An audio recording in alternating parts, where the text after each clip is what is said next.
نماز کو لوگ معمولی سمجھتے ہیں.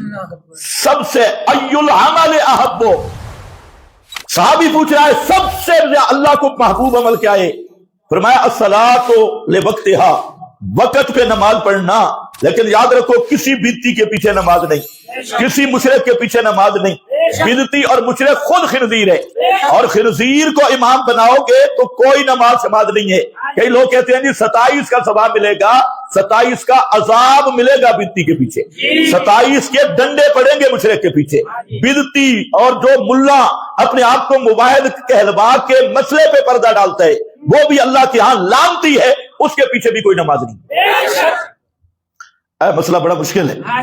کتمان حق کرنے والا کون ہوتا ہے؟ لعنتی. بولو، جو مسئلے کو گڑبڑ کرے وہ کیا ہوتا ہے؟ لعنتی. میں نہیں کہہ رہا، قرآن کہہ رہا ہے اولئک یلعنہم اللہ الذین یکتمون ما انزلنا من البینات والہدی من بعد ما بیناہ للناس. وہ لوگ الذین، نام نہیں لیا کس طبقے کے، دیوبندی، بریلی، اشاعتی، اہل حدیث، کسی کا نام نہیں لیا، یہودی، نصرانی، نام نہیں. الذین، وہ مولوی حضرات، وہ پیر صاحبان، یکتمون، جڑا مسئلہ چھپا لیندے اور مسئلہ واضح بیان نہیں کرتے، چھپاتے ہیں. اور مسئلہ بھی کس کا؟ میری آیات بینات کا. اور مسئلہ وہ جو میں نے عام لوگوں کے لیے بیان کیا، بیناہ للناس اولئک یلعنہم اللہ.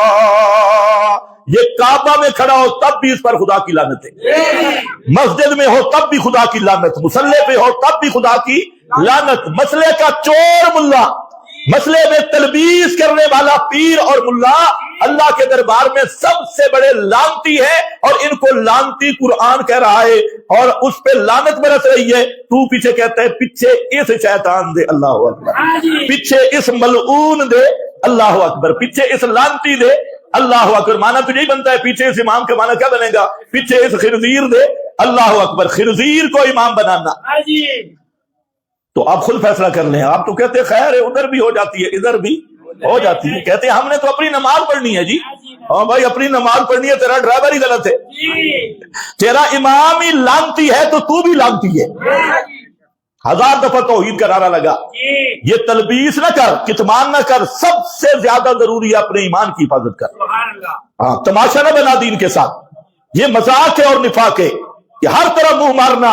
کوئی بدعتی کھڑا ہو گیا، اللہ اکبر، مشرک کھڑا ہو گیا، اللہ اکبر، تو یہ پیغمبر کے دین کے ساتھ مذاق ہے، استہزاء بالآیات. تو اس لیے میرا بھائی نماز کی حفاظت کر. اگر ایسی جگہ پہ رہ رہا ہے جہاں مباحدین کی مسجد نہیں، اول تو تجھ پہ لازم ہے کہ وہ علاقہ بھی چھوڑ دے. کس نے کہا کہ تو وہاں مکان بنا کے رہے؟ تو وہاں پہ آ جہاں مباحدین کا مرکز ہے. تو اول تو یہ ہجرت والا قانون تجھ پہ لاگو نہیں ہوگا کہ جہاں ساری مشرک ہے اور تو درمیان میں پھنس کے رہ رہا ہے. پھر کہتے ہیں جی مجبوری ہے، ادھر بھی مشرک ادھر بھی مشرک. میں کدھر جاواں؟ اور تو جہنم میں جائے گا، کدھر جائے گا؟ اور تجھے کس نے کہا کہ تو پھنس کے رہے؟ ارض اللہ واسعہ، اللہ کی زمین وسیع ہے. یہی حکم صحابہ کو ہوا، مکہ چھوڑو چلو مدینہ. آج بھی یہ ہجرت کا حکم اس طرح کی ہجرت کا باقی ہے جہاں ایمان بچانا ناممکن ہو جائے. ہر طرف کفر، شرک، بدعت کا ماحول ہے. تیری اولاد غلط ہو رہی ہے، تو خود نہیں بچ سکتا کفر اور شرک سے، اور برادری میں تو ایسا پھنسا ہوا ہے، تو تجھ پہ پہلے تو لازم ہے کہ اپنا علاقہ چھوڑ اور موحدین کے علاقے میں ہجرت کر. اور اگر کوئی مجبوری ہے، اس کا سوال ضرور ہوگا کہ تو کیوں اس محلے میں رہا جب تو اپنا دین ہی نہیں بچا سکا.